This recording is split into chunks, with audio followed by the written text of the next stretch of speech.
NP.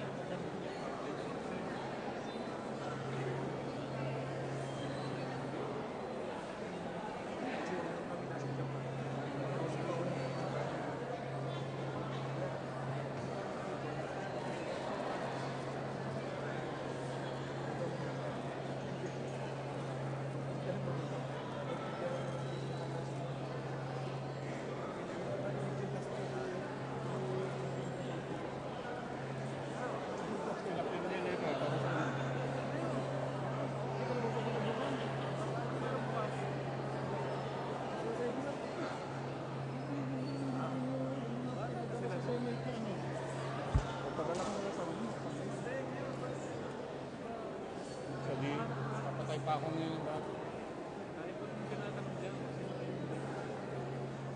Ano ba?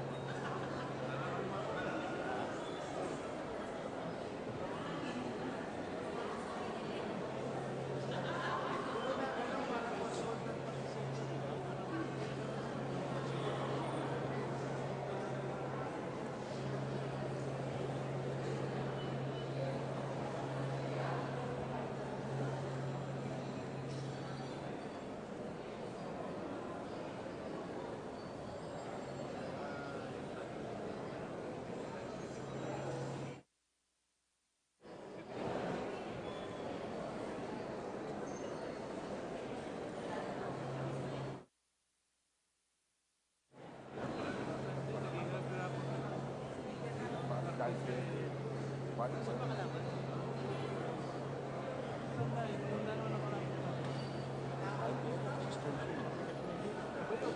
Ito iwas tadi anak sa anak.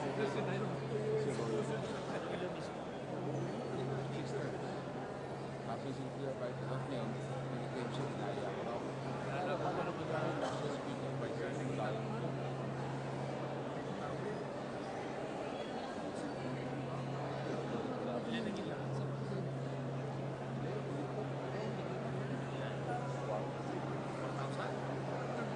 Kaya siya sabi nga may daya. Pero ibig sabihin, parehas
Dipsec po, ay si Dipsec David po na. Nagpalagay na ng rules.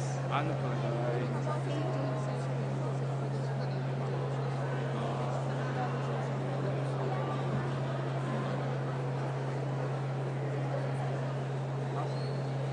Ang tao?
May bababa yun?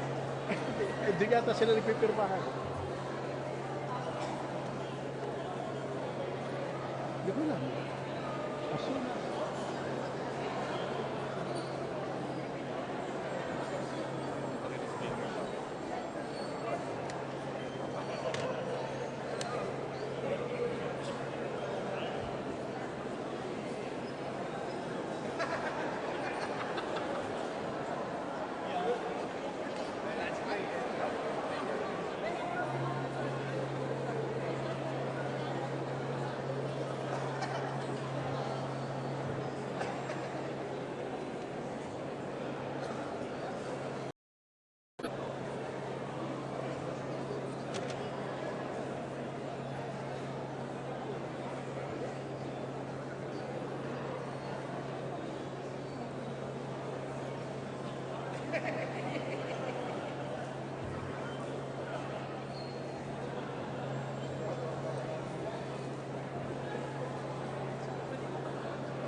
kasi may mali ito.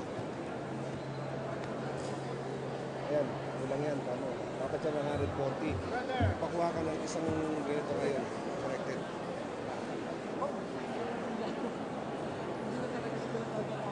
Hindi na siya nagpapanik pag hindi ako Again, kailangan namin translate. in case of emergency, yung ending lang. Yung ending. Thank you.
letting it grow.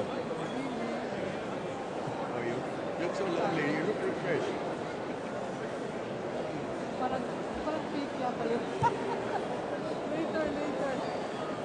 That looks very impressive. That's right, pictures.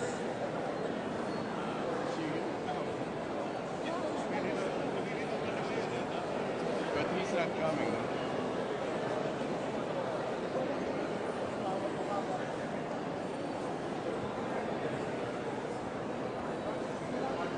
Magandang discussion namin sa political development. Good intentions, Boss. but create policy. Issue ng non-foreign wala silang wala naman gusto magpano babae.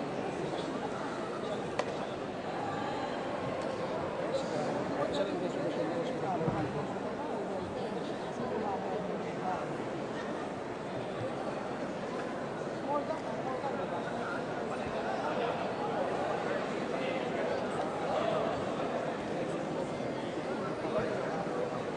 Oh, yun. Actually, you should. Kung mag-pass ka ng ganun, dapat may paternity leave ka rin naman. Para pantay.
Ginaya kita, ma'am. Ginaya kita. Nakakit. Ma'am.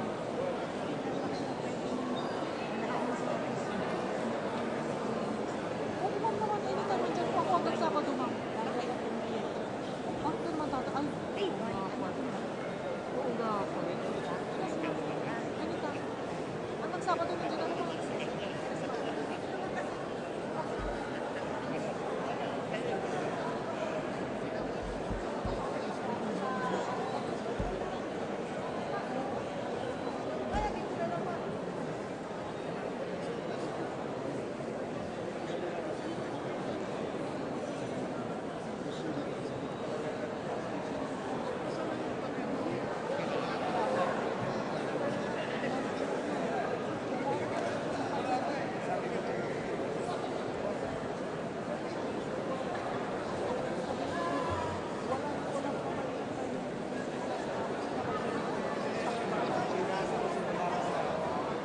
Awat lang awat para sa hanggang naman sa unang hanggang amendment ng pagkamatay ng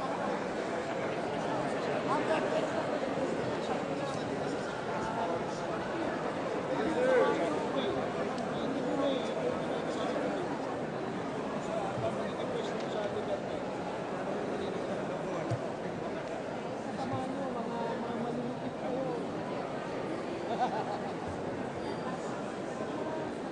Kaya mo na, yung pangalan mo. Pagkasarap mo na walang tiyaka ko.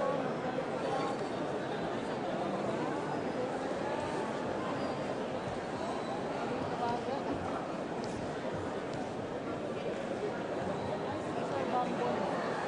Sir Bambol. Kahit na sa atin. Sir Bambol. Sir Bambol.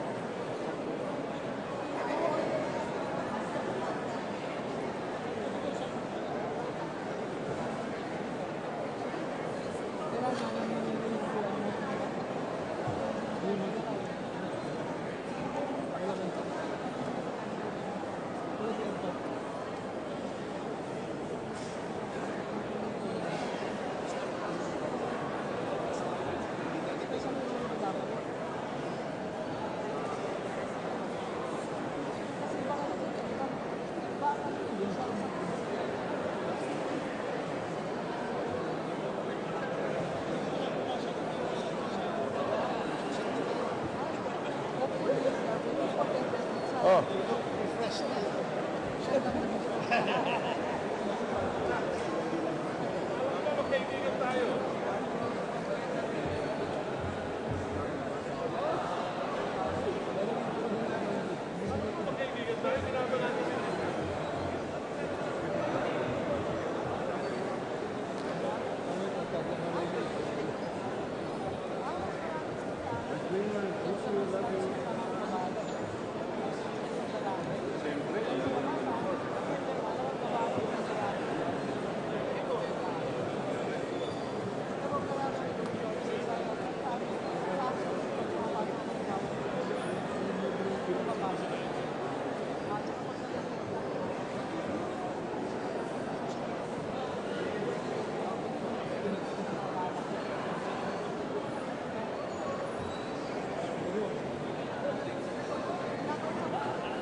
Photo op na siya.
pare, ha? Tingnan lang, hindi ko lang mabiti po yun.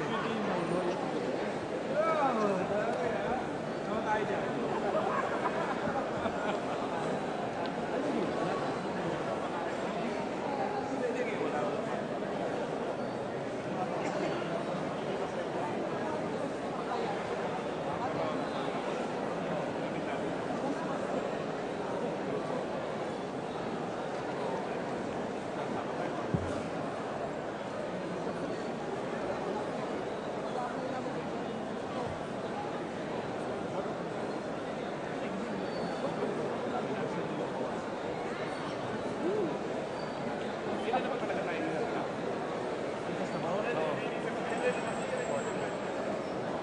Tama ko sa 14, pare. Tama ko sa 14 yan.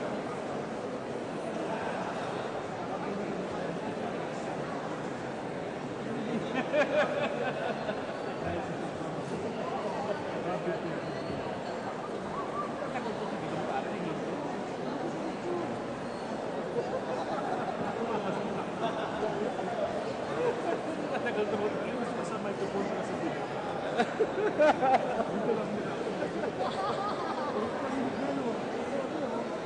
Ito, meron, no?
On the part of the Senate, the joint session is resumed.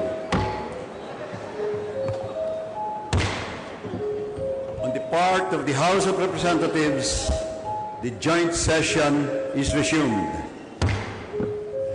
Majority Leader Cayetano is recognized.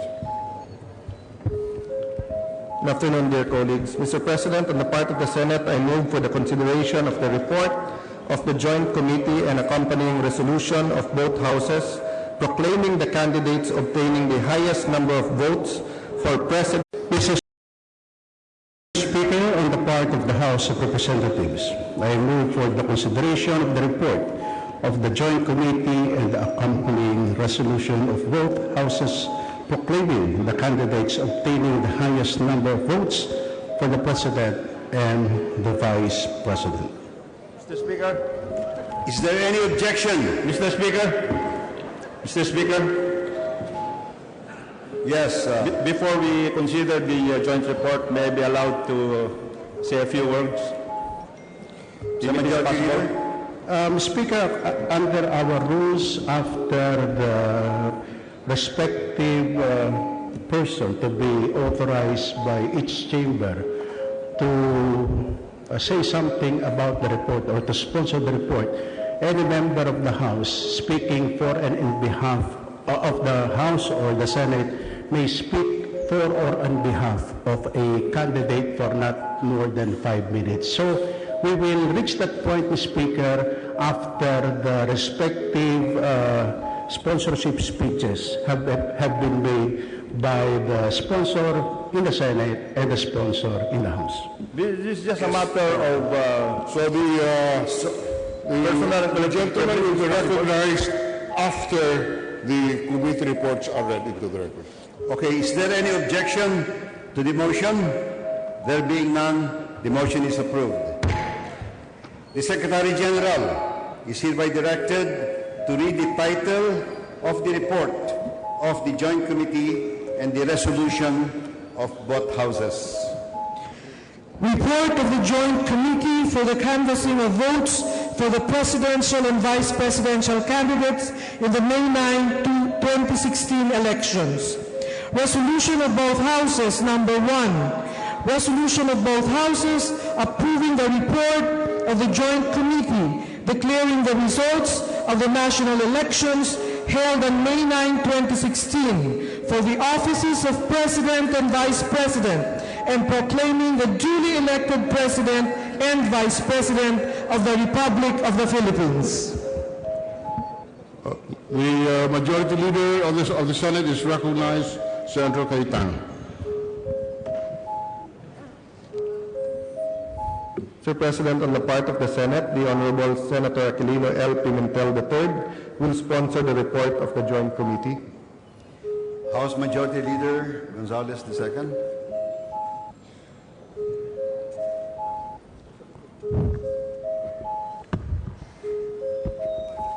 Mr. Speaker, on the part of the House of Representatives, this representation will sponsor the report of the Joint Committee.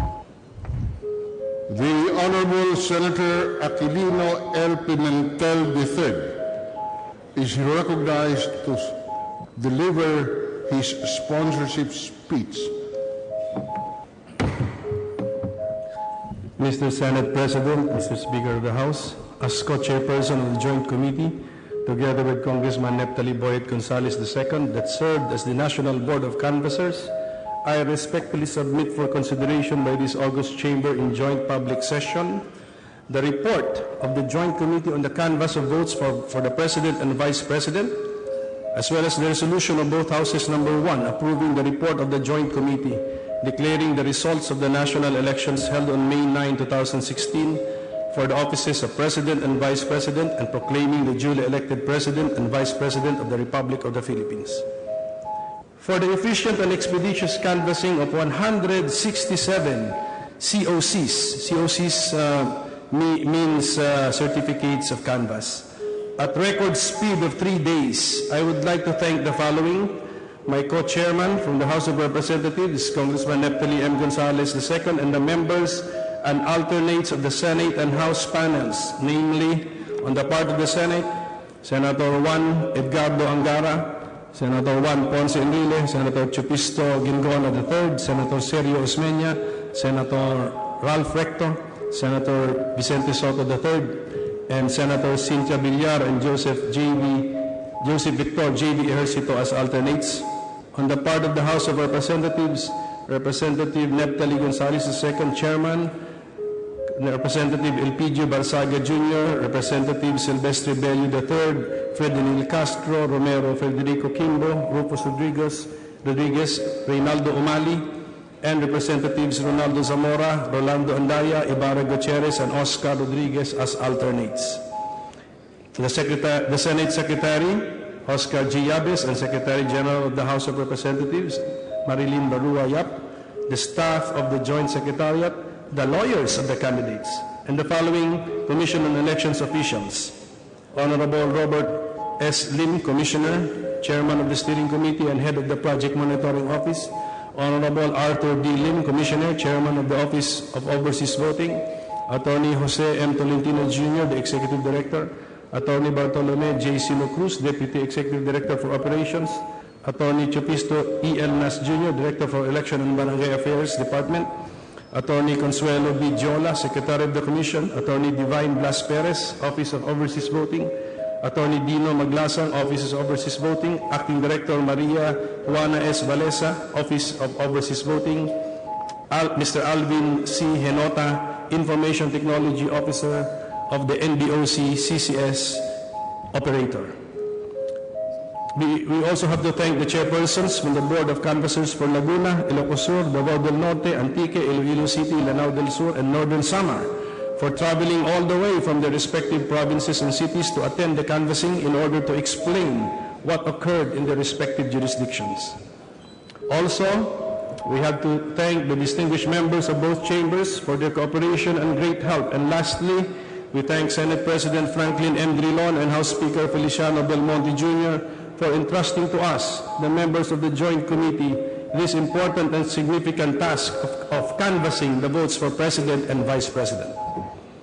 After the approval of the rules of the Joint Public Session of Congress for the canvassing of the votes for the presidential and vice presidential candidates in the May 9, 2016 elections on May 24, 2016, and thereafter the constitution of the Joint Committee with the designation of its chairman, members, and alternates for both Senate and House panels in accordance with Rule 6, Section 9 of our rules, your Joint Committee began its work on the very next day, May 25, 2016. In accordance with the rules, we proceeded to consider first the electronically transmitted COC in the order that they arrived in the Consolidation and Canvassing System, that is the CCS. There are 123 COCs received in the CCS. Pursuant to the rules, the electronically transmitted COCs were generated and printed from the CCS, and these were compared with the COCs physically delivered to the Senate. If there was no discrepancy between the votes for President and Vice President for any candidate in the electronically transmitted COC and in the physically delivered COC, the electronically transmitted COC was admitted to the canvass. On the first day of canvassing, the Joint Committee considered 48 COCs from 23 provinces, 15 cities, 1 district, and 9 countries. The very first COC to be considered came from Davao del Sur, and when the CCS was opened, it was discovered that there were 5 electronically transmitted COCs.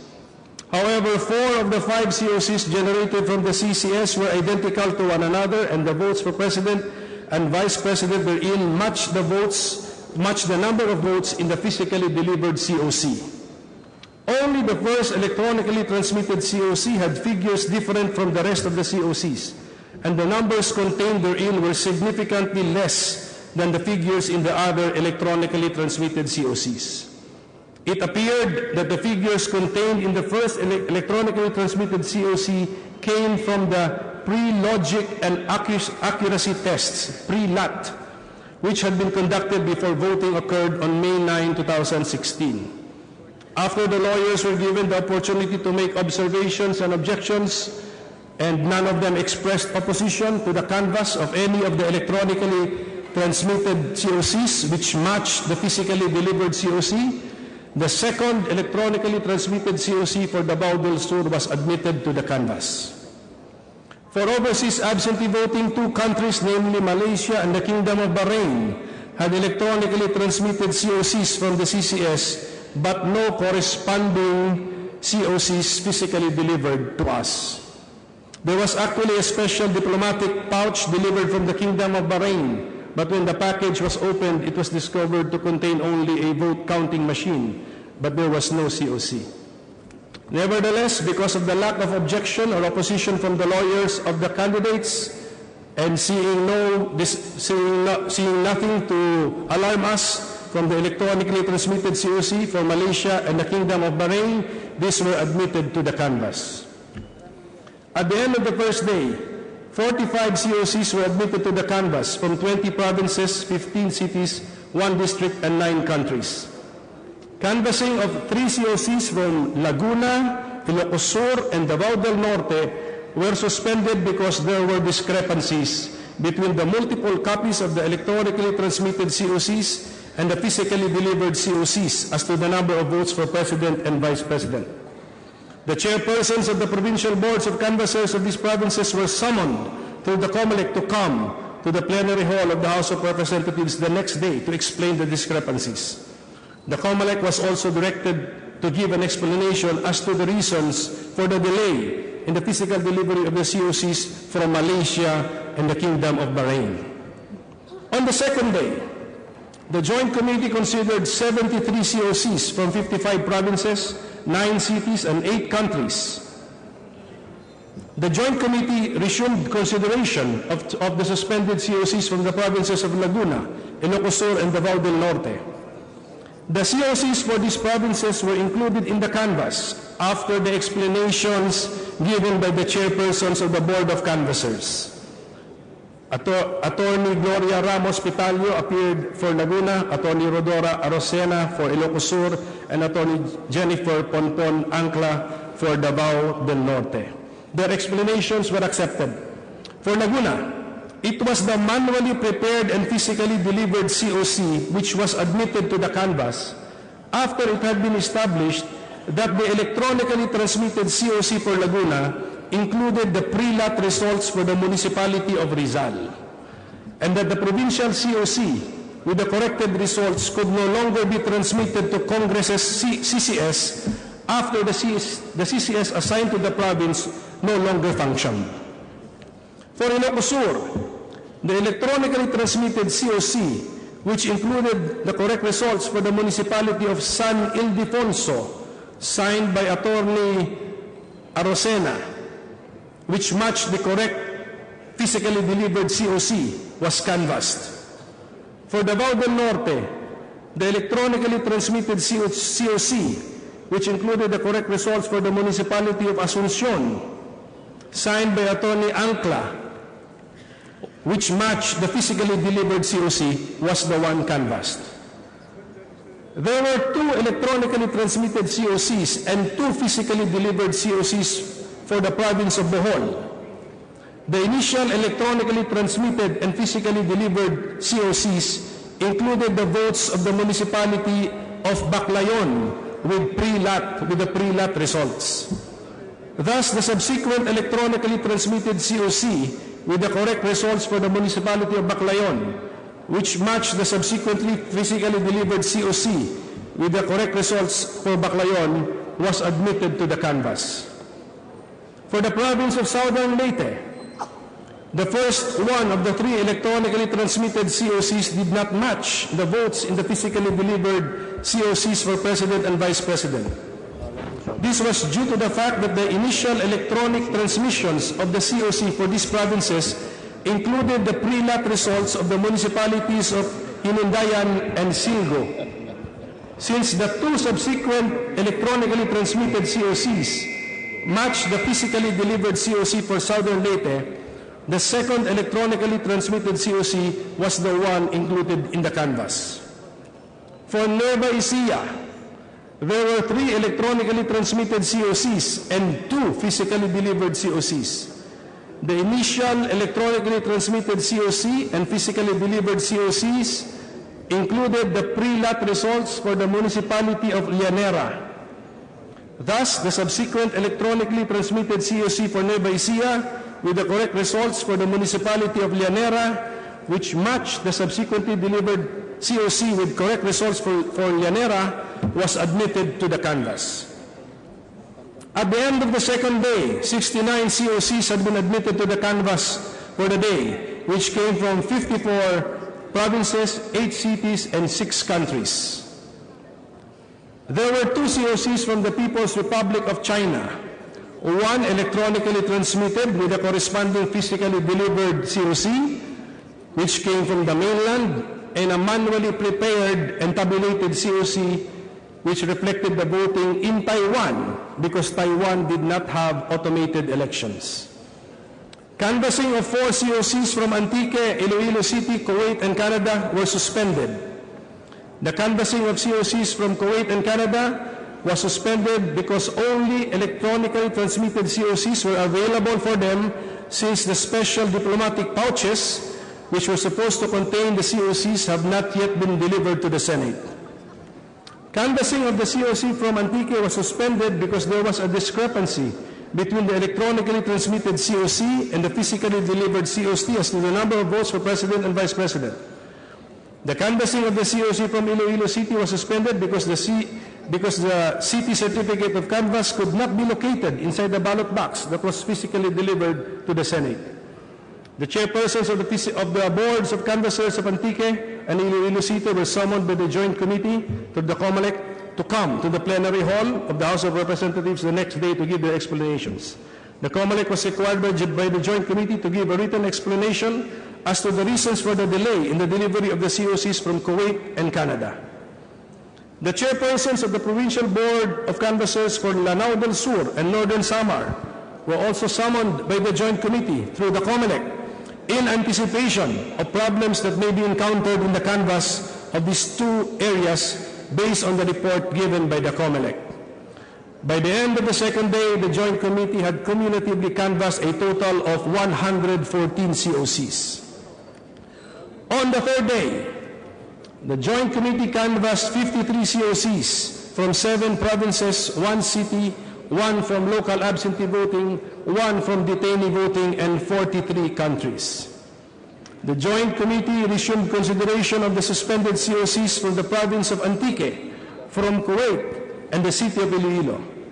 For Antique, the chairman of the Provincial Board of Canvassers, Attorney Jesse B. Suarez, explained that the figures in the physically delivered COC were higher than the figures in the electronically transmitted COC because the former contained the votes of 2 clustered precincts in the municipalities of Anii and San Remigio, which conducted special elections on May 16, 2016.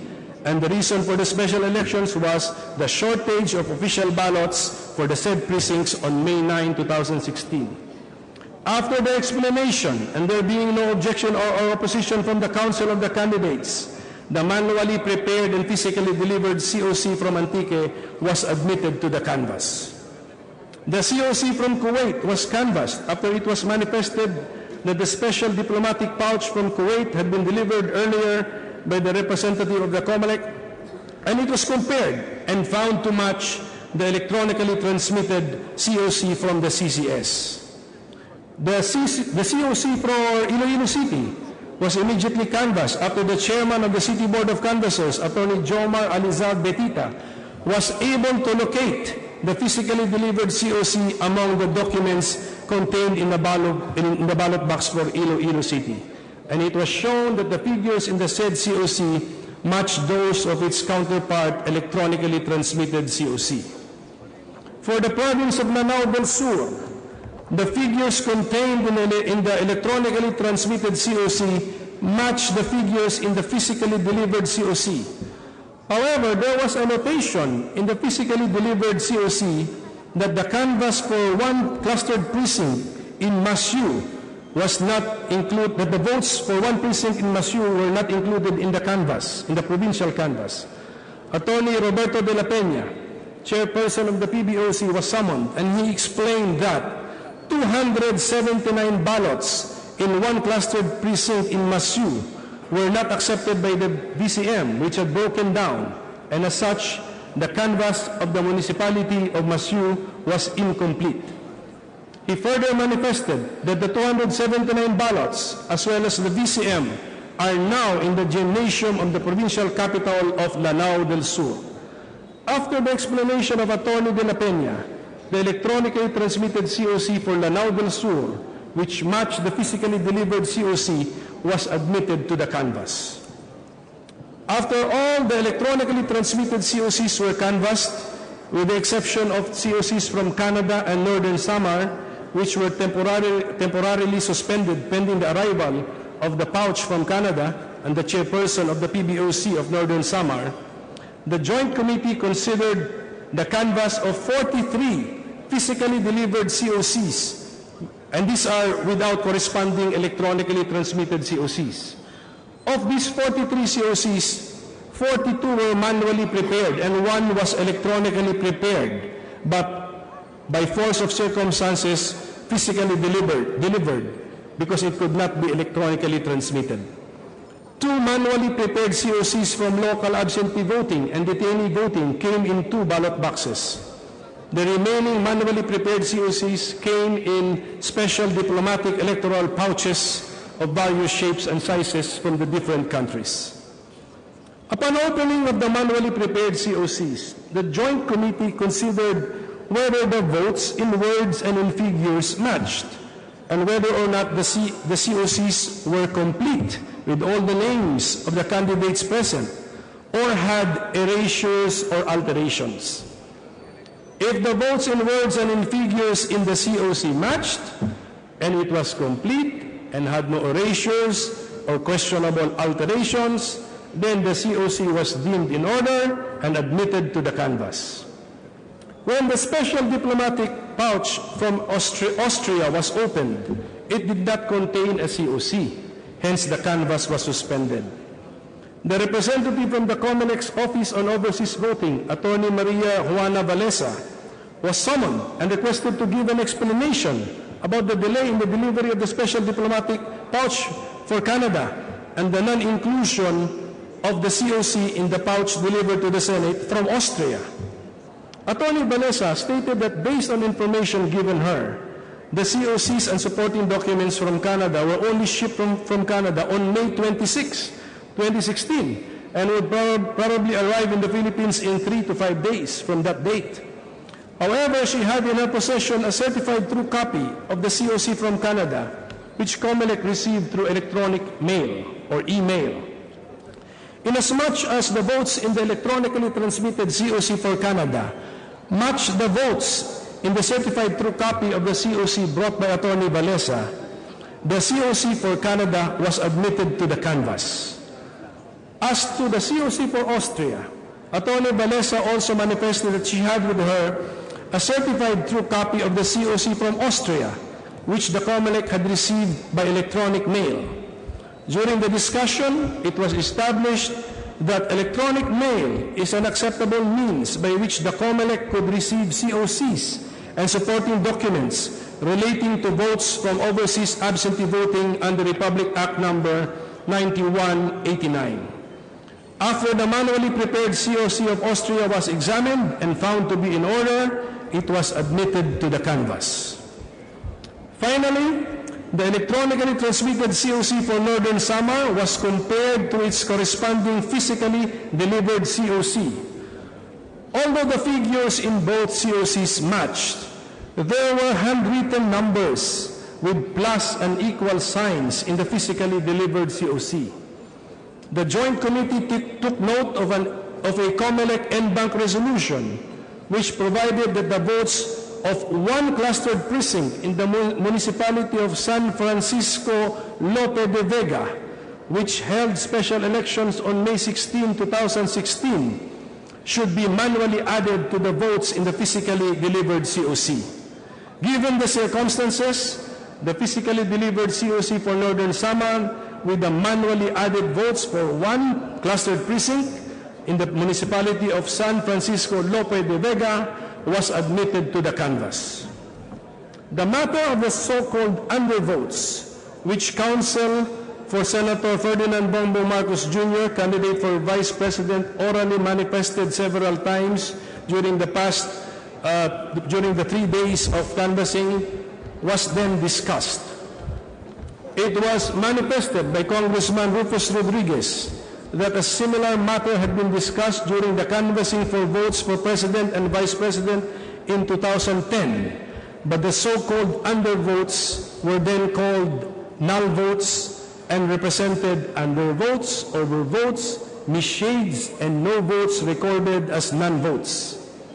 At that time, then Senate President Juan Ponce Enrile ruled that such null votes are beyond the jurisdiction of Congress as the National Board of Canvassers for President and Vice President, and is properly the subject of an election protest if insisted upon.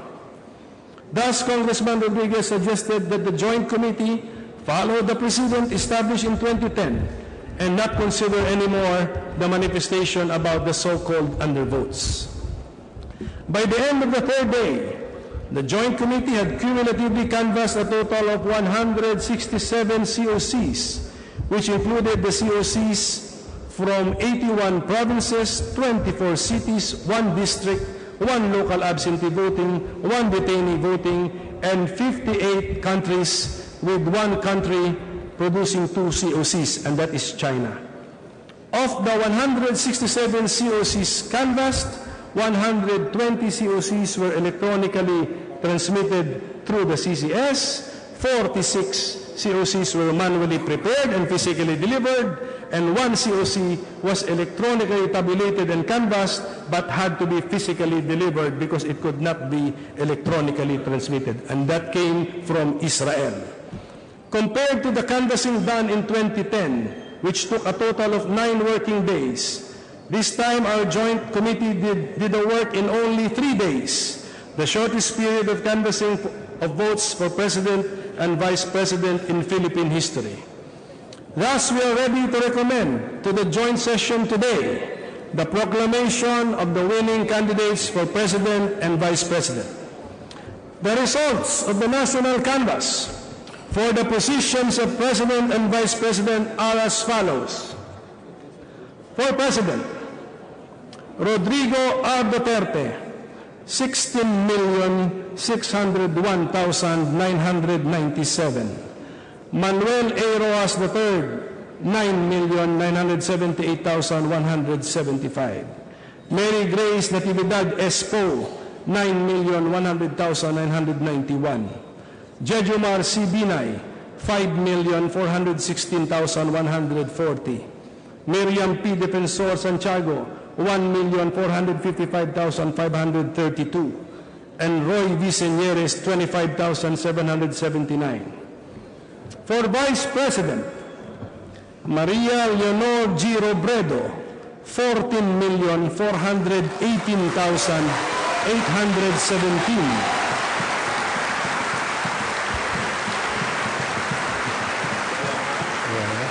Ferdinand R. Marcos Jr., 14,155,344. Alan Peter S. Cayetano, 5,903,379. Francis Joseph G. Escudero, 4,931,962.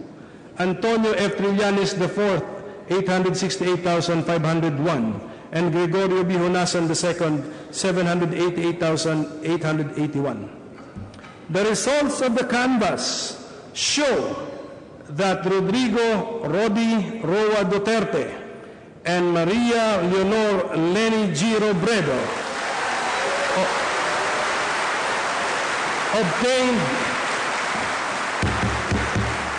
obtained the highest number of votes for President and Vice President respectively.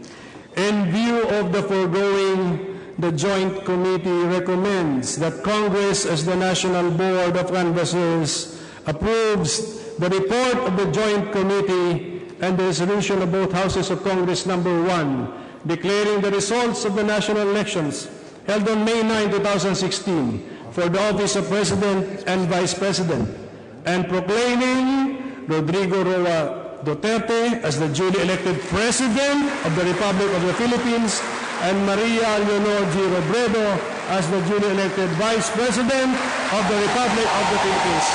Maraming salamat po. Magandang araw sa inyong lahat. Order, please. Order. Order.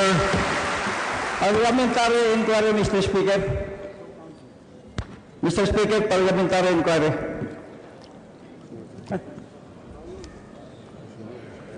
Yes, Congressman Abayan. Well, just for the record, Mr. Speaker, before we approve the joint committee report, the body being constituted as the canvassing body, may I just inquire, Mr. Speaker, as to who is the lawful representative of the 1st District of Northern Samar? Because during the roll call, Mr. Speaker, in the previous session, I was in my room, I heard that my name was not included in the roll call. So I want to make it clear whether this representation is still the recognized May I ask for a suspension of session, Mr. Speaker?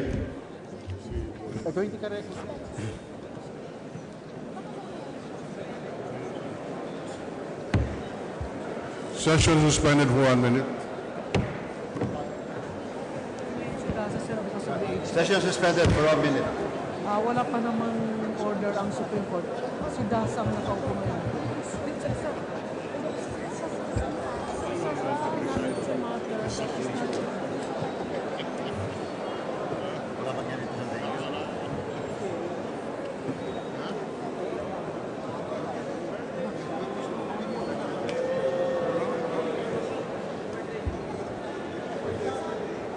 Yes, Majority Leader. Session is resumed.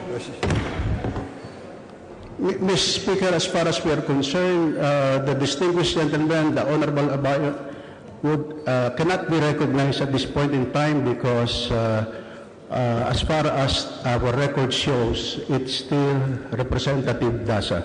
That matter is for the Congress sitting as a legislative body to decide, and it has no point. It cannot be resolved in this joint session. May we now proceed to... Mr. Speaker, may I just be heard, Mr. Speaker? I have here with me, out of order. Please, I have here with me, Mr. Speaker, a copy of the decision. Mr. Speaker, can we direct the Sergeant at Arms to escort the gentleman out of the session hall, Mr. Speaker? Well, thank you, Mr. Thank you, Mr. Speaker. But I am just exercising my privilege because I have a copy now. Suspended for 1 minute. Suspended for 1 minute. He's supposed to talk in his conversation.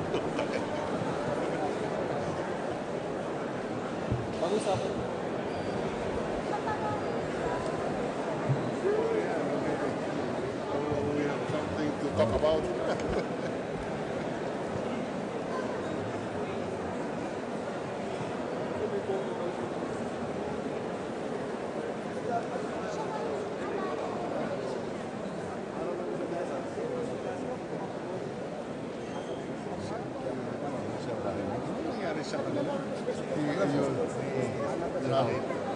Supreme Court reverses, but we never got a copy. It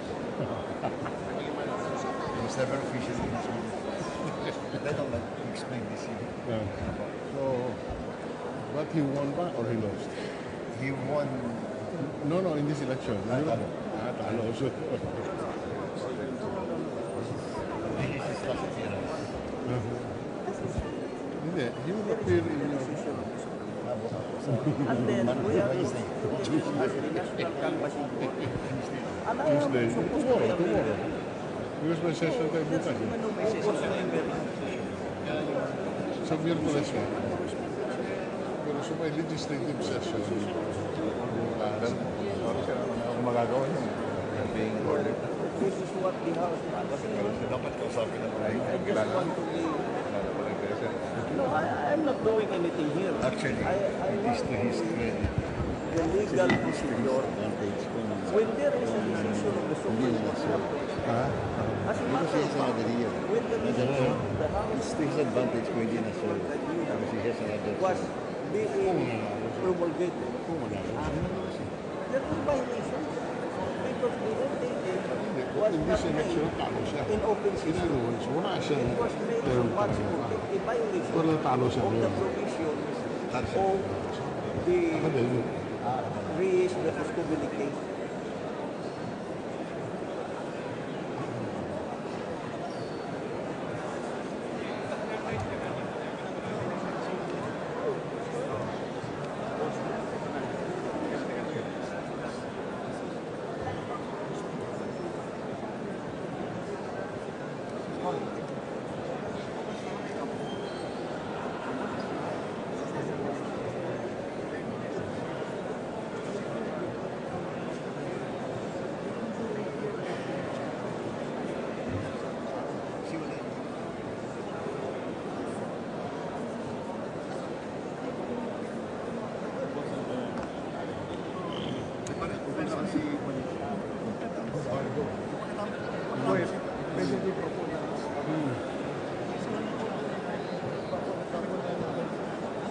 I think after we can suspend.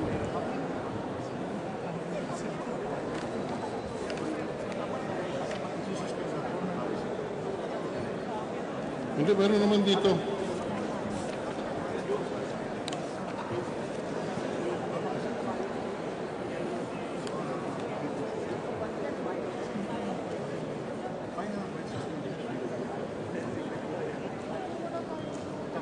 Hindi, merong ditong portion.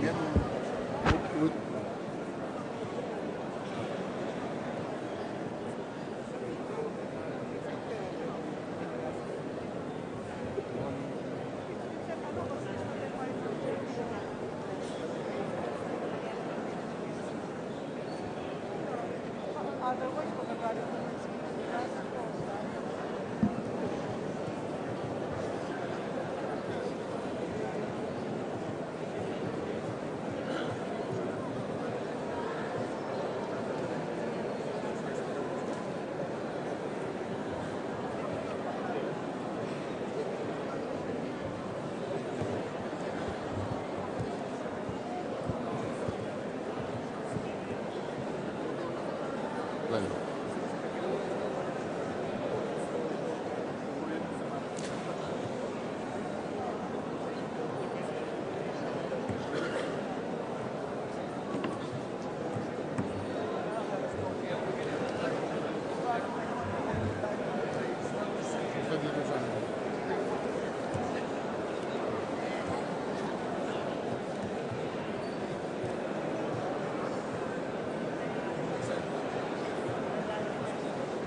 So we have to suspend at a certain time.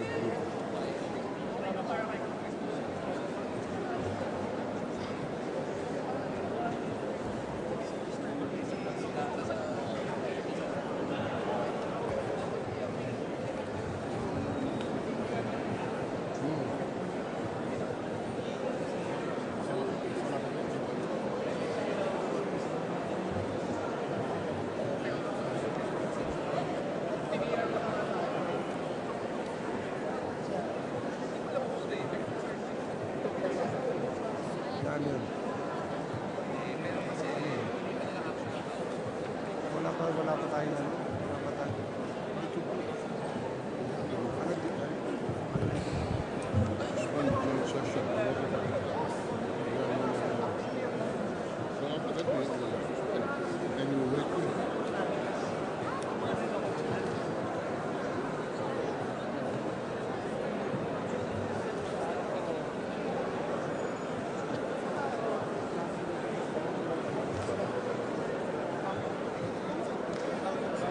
We'll suspend on page 9.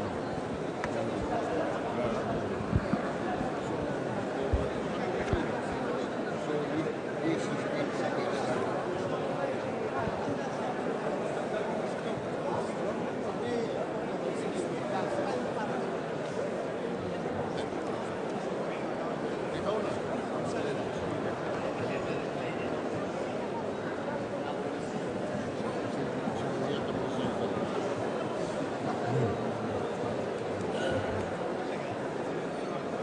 On behalf of the House of Representatives, session is resumed, and I call on the Majority Floor Leader to deliver his Neptali Gonzalez III to deliver his sponsorship speech. On the part of the Senate, the session is resumed.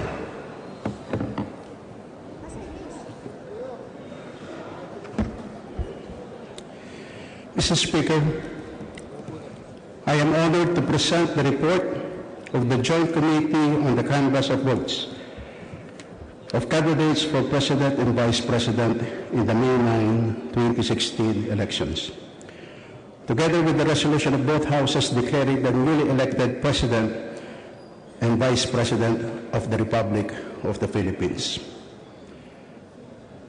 Pursuant to the mandate of the Constitution and in compliance with pertinent laws, the Joint Committee conducted the canvass bound by a single purpose: to ensure that the results reflect the will of the electorate and that the mantles of leadership over the Republic are entrusted indubitably on those whom they have freely chosen as President and Vice President of our Republic.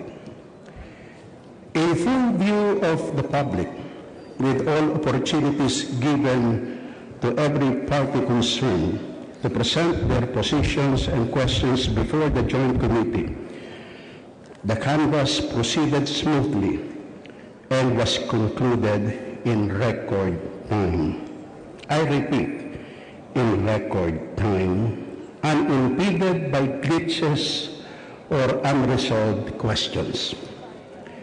In this light, Mr. Speaker, the report of the Joint Committee contains the full and faithful record of the proceedings of the National Canvass, and the resolution of both houses to proclaim the newly elected President and Vice President of the Republic of the Philippines embodies the true results of the canvass of votes of candidates for President and Vice President. Under the premises, Mr. Speaker, I recommend for the approval of the House the Joint Committee report on the canvass of votes of candidates for President and Vice President in the May 9, 2016 elections, and the resolution of both Houses proclaiming Rodrigo Roa Duterte as the duly elected President and Leni Robredo as the duly elected Vice President of the Republic of the Philippines. The Majority Leader of the Senate, Senator Cayetano, is recognized.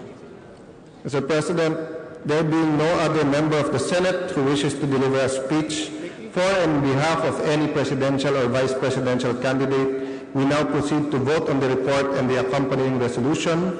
On the part of the Senate, I move for the approval of the report of the Joint Committee and adoption of the accompanying resolution of both Houses, Resolution Number 1. Distinguished members of the Senate, there is a motion by Majority Leader Cayetano to approve the report of the Joint Committee and adopt the accompanying resolution of both Houses Number 1. As many as are in favor of the motion, please say aye. Those who are against, please say nay. The ayes have it. By unanimous vote of the Senate, the report is hereby approved, and the resolution of both Houses Number 1 is hereby adopted on the part of the Senate. Majority Floor Leader.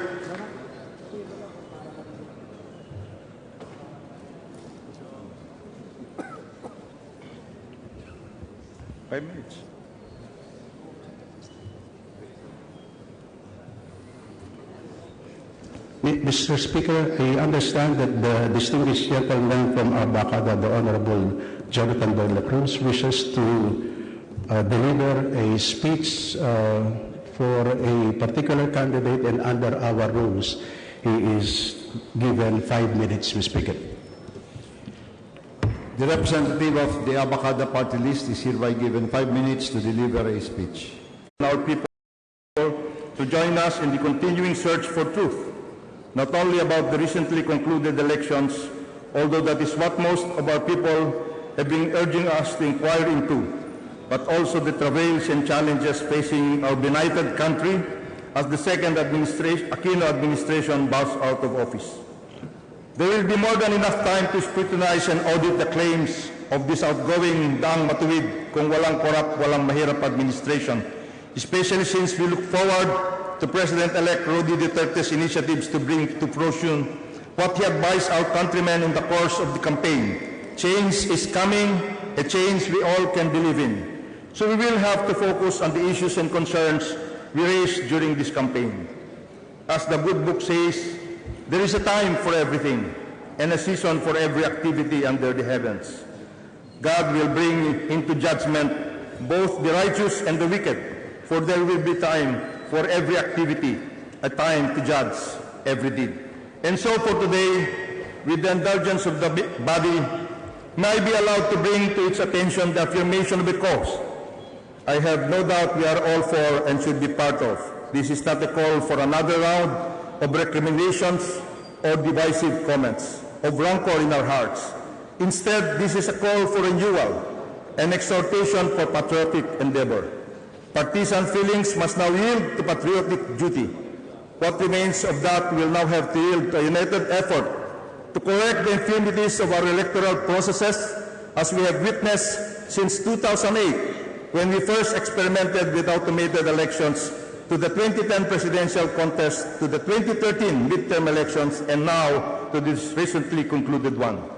Clearly, the system as we know it and as implemented in the past 3 automated elections by the COMELEC and its technology partner, a company now known as Smart Magic, has been shown to be vulnerable to external interference. It is vulnerable to rigging and manipulations. No less than former COMELEC chairman Christian Monsod has emphatically noted that the concerns raised in the May elections by lots of parties, including those who run under the administration party, have seriously damaged the integrity of the entire automated election system.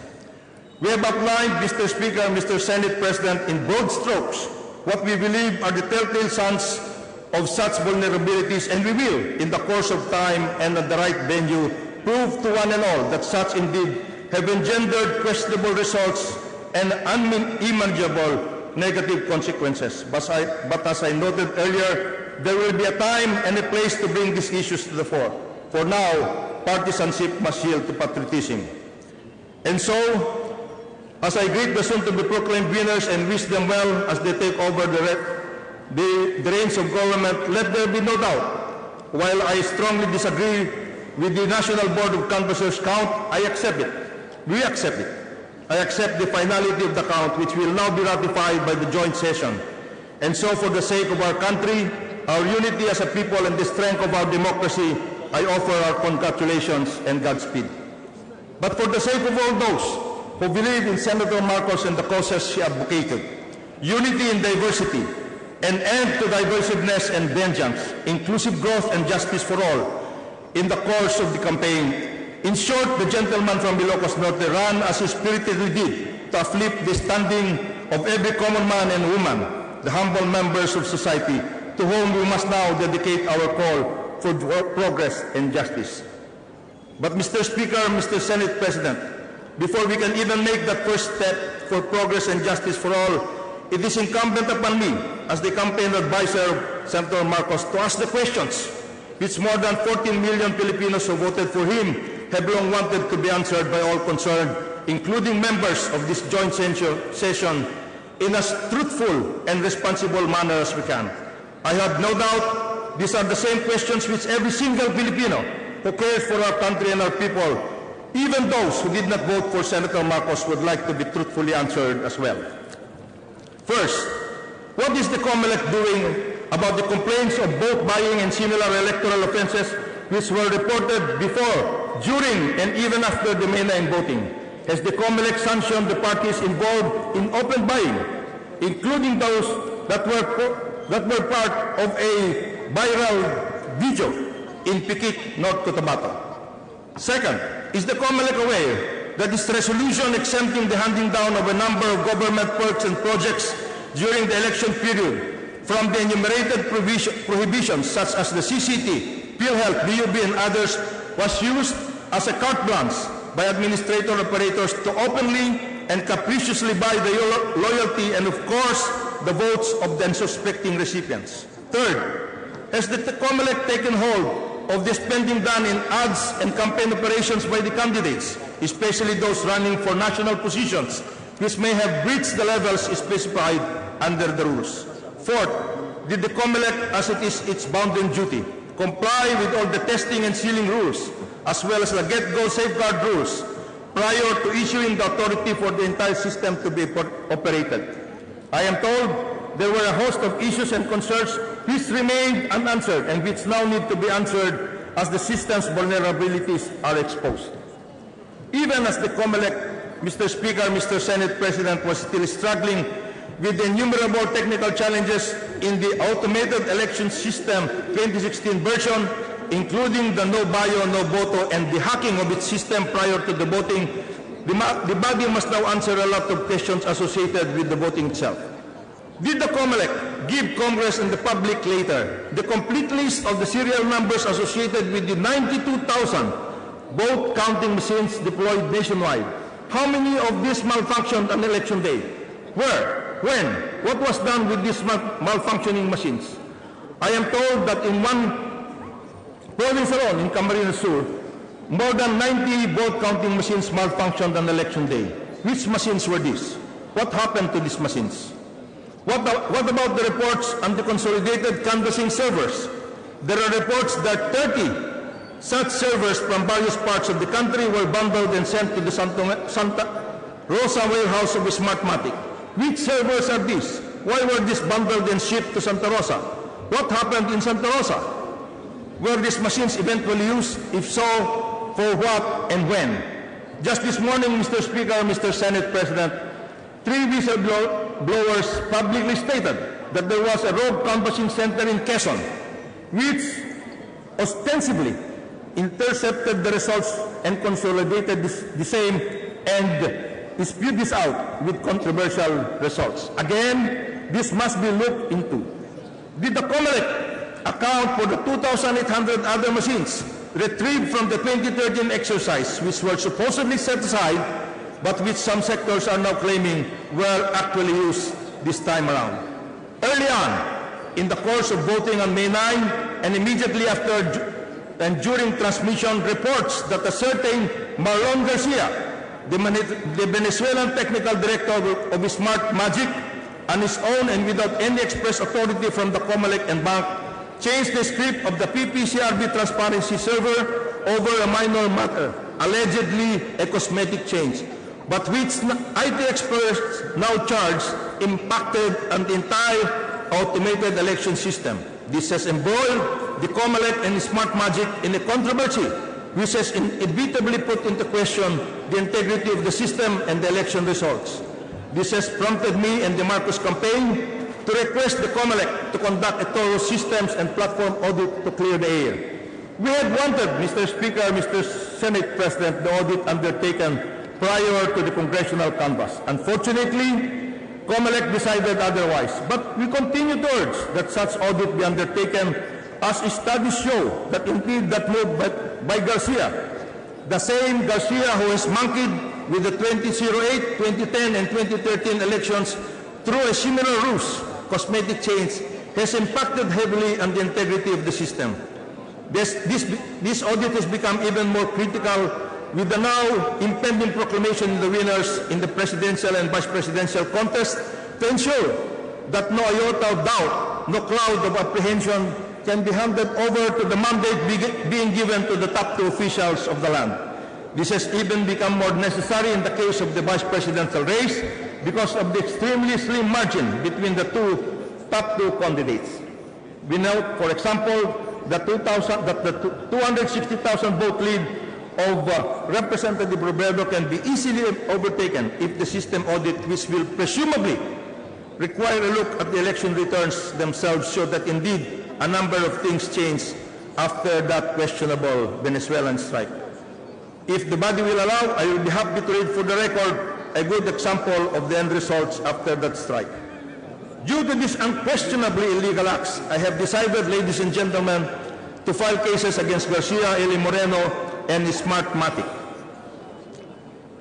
Yeah. Smartmatic, Mr. Speaker, just give me... Gentleman has, has 1 minute. Just 2 more minutes, Mr. Speaker. Smartmatic has become such a monstrous presence in the implementation of the EES, and that is the reason why we will urge the incoming administration not to blacklist this particular company from any participation in our electoral system.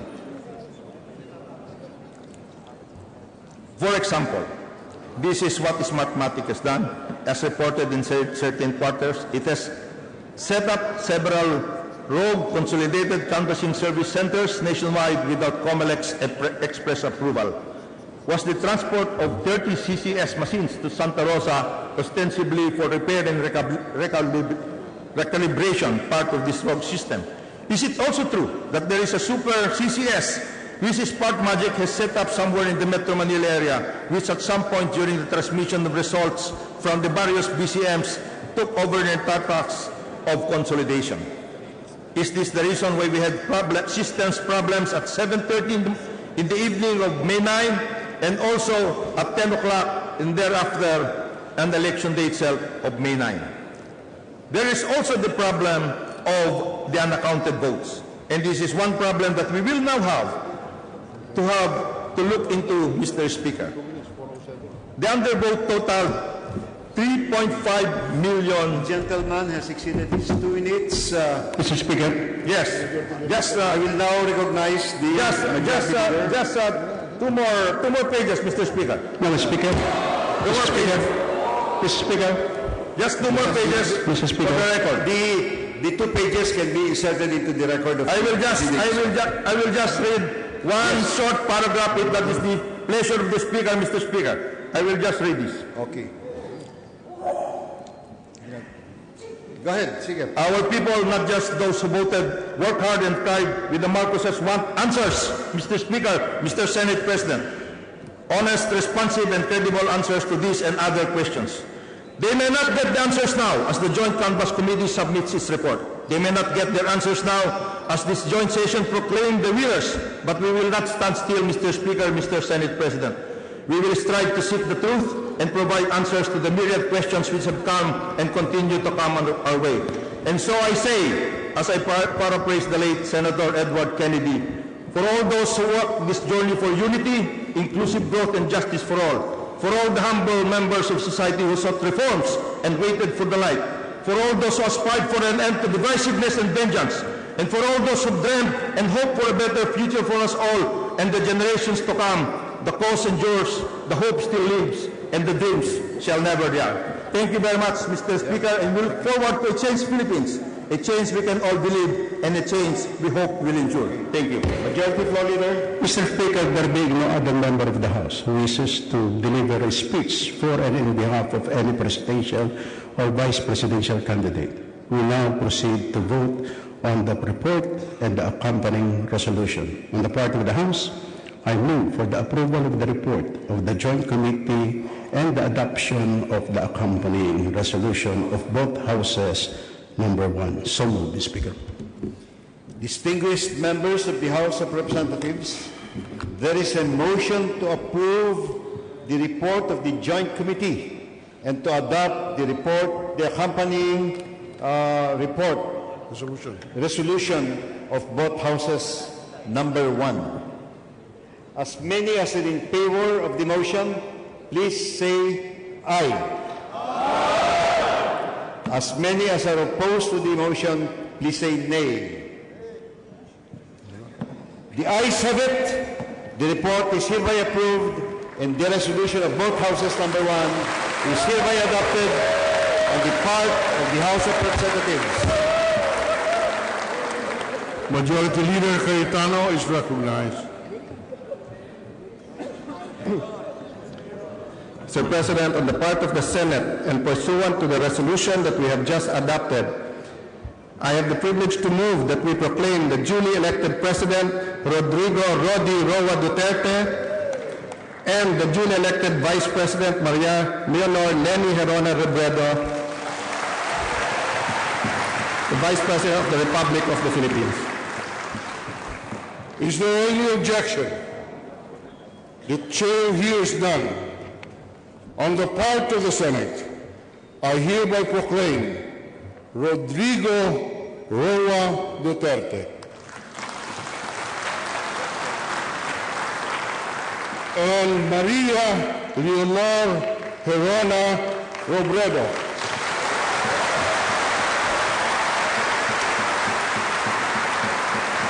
as the duly elected President and Vice President of the Republic of the Philippines. Majority Leader Gonzales. Mr. Speaker, on the part of the House, and pursuant to the resolution that we have just adopted, I move that we proclaim the duly elected President and Vice President of the Republic of the Philippines. Is there any objection? There being none, on the part of the House of Representatives, I hereby proclaim Rodrigo Roa Duterte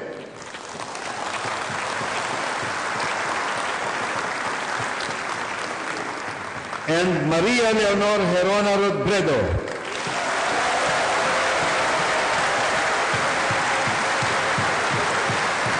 as the duly elected President and Vice President of the Republic of the Philippines.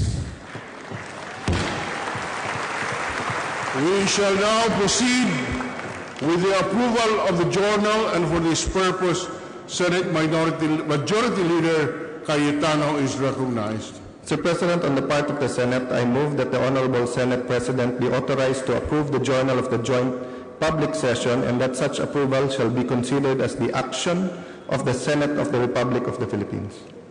Is there any objection? There being none, the motion of the Senate Majority Leader is hereby carried.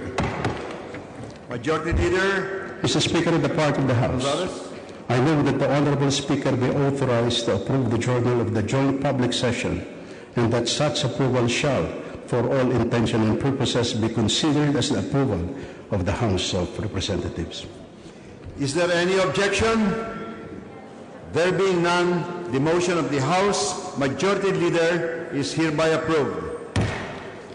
We shall now proceed with the suspension of the session to notify the President-elect and the Vice President-elect of their proclamation. The Senate Majority Leader Cayetano is recognized. Mr. President, on the part of the Senate, I move to suspend the joint public session to notify the President-elect and the Vice President-elect of their proclamation and invite them to the rostrum. Is there any objection? There being none, Mr. Speaker, on the part of the Senate, the session is suspended, and the following members are requested to notify the President-elect and the Vice President-elect of their proclamation and escort them to the rostrum. On the part of the Senate, Senate President Pro Tempore Recto, Majority Leader Cayetano, Senator Bam Aquino. On the part of the minority, with the provision of the minority, Minority Leader Juan Ponce Enrile, and Assistant Minority Leader Vicente Soto III. Mr. Speaker, on the part of the House, I move to suspend the joint public session to notify the President-elect and the Vice President-elect of their proclamation and invite them to the rostrum. Is there any objection? There being none, on the part of the House, the session is suspended, and the following members are requested to notify the President-elect and the Vice President-elect of their proclamation and to escort them as well to the rostrum. Deputy Speakers Abad, Agabao, Apostol, Balindong, Padilla, Puno, Majority Leader Gonzales, Minority Leader Zamora.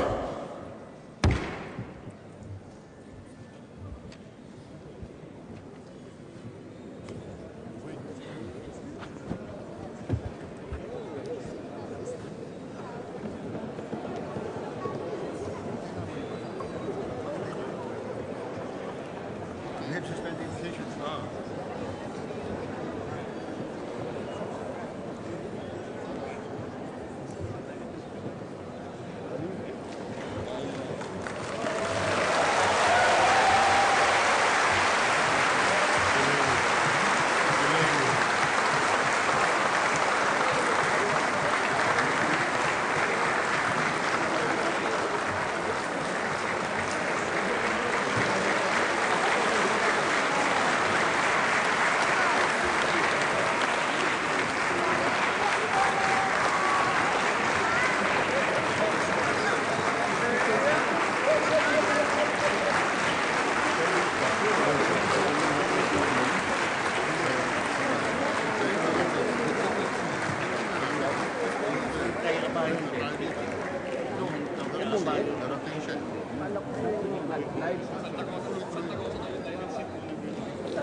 Enjoy naman sa scoop.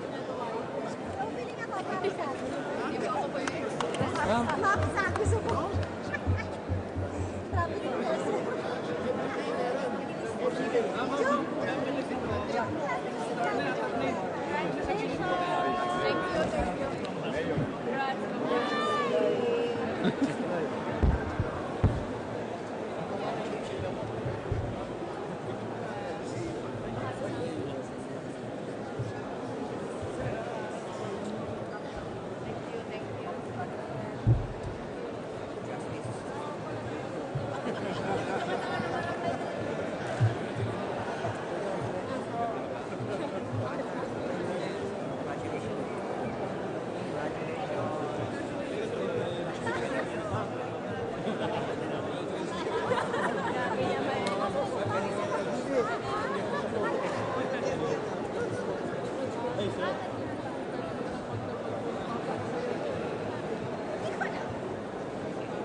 they were telling me that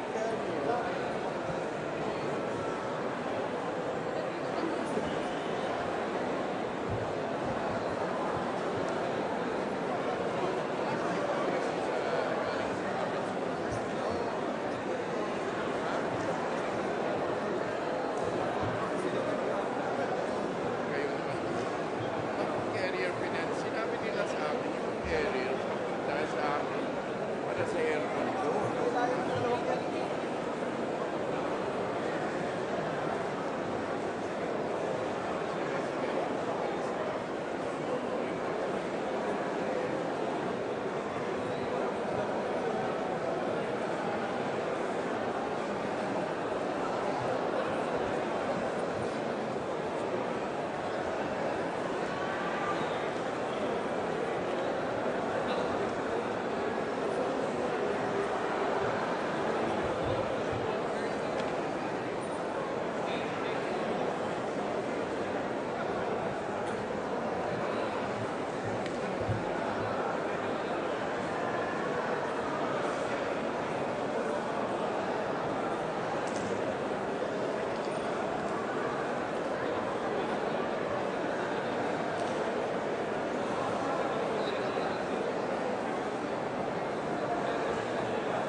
May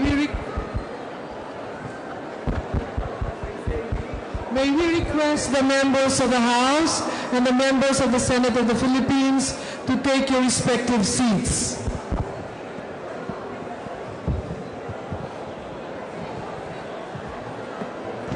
Oh, sige na.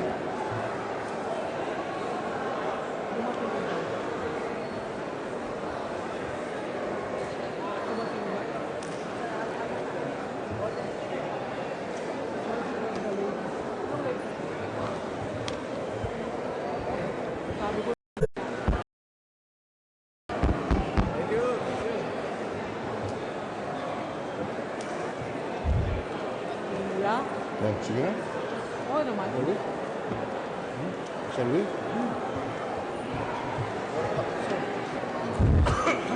On the part of the Senate, the joint session is resumed.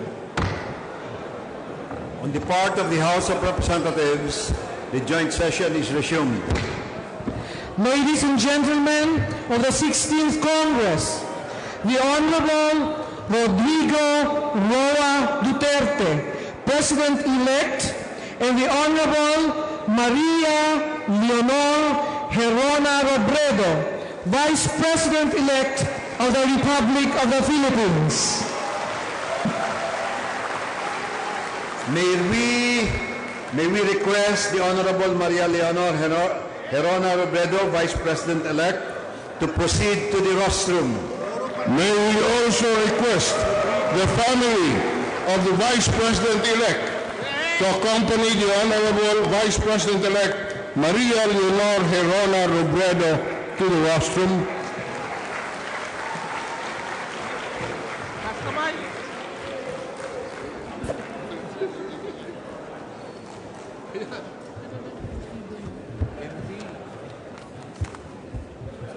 On behalf of the Filipino people and the House of Representatives, Madam Vice President, please accept our heartfelt congratulations on your honors election as the Vice President of the Republic of the Philippines. Madam Vice President, on behalf of the Senate, we join the Filipino nation in congratulating Your Honor on your election as Vice President of the Republic of the Philippines.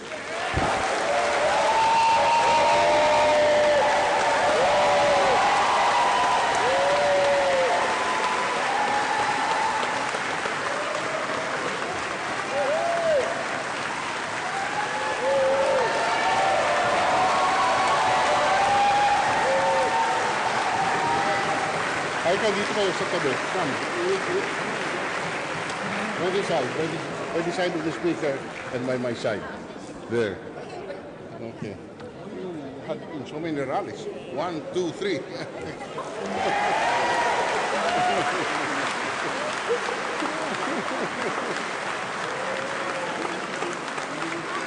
Okay. Oh, without them raising their hands, like tatlo lang. Oh, you just stay there. All right.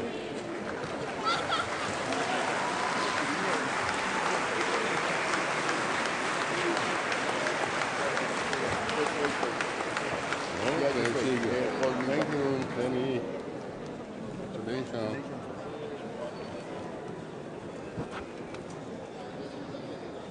Okay. Okay.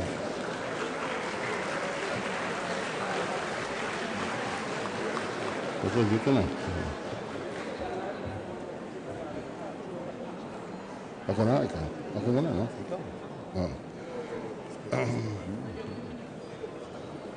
We were informed that President-elect Rodrigo Roa Duterte will not be able to attend the proclamation. Nevertheless, on behalf of the Senate, we join the Filipino nation in congratulating Your Honor on your election as the President of the Republic of the Philippines.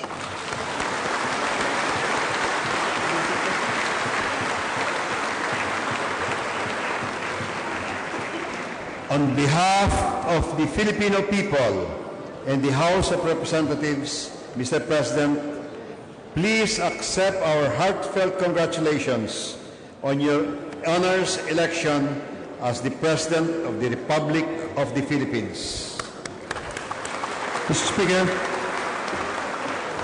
Speaker, before we adjourn, may we inform our colleagues from the House of Representatives that the regular session of the House will resume on Monday, June 6 at 4 o'clock in the afternoon.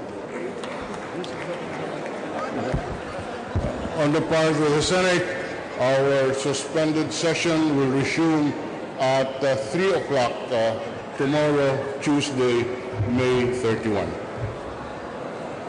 On the part of the Senate, the joint public session is hereby adjourned. On the part of the House of Representatives, the joint session is hereby adjourned.